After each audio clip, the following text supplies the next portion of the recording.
So this is what it had before.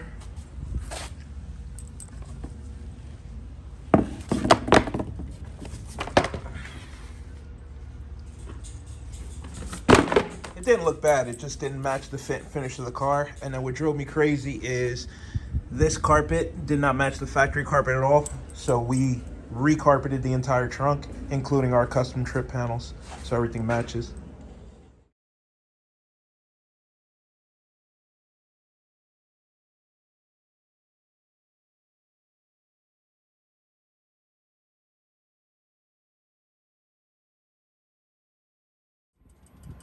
We cleaned up all the wiring under the hood.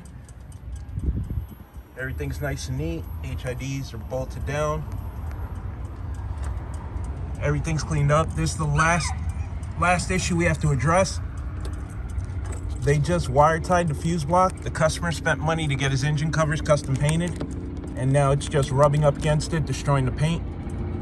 So we're gonna fabricate them out and use the factory bolt right there to hold the fuse holder in place.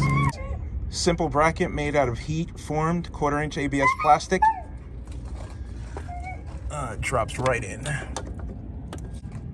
We could drop it there and the new fuse holder will lay right on top.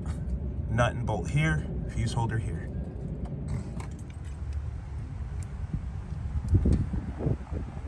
She's good to go.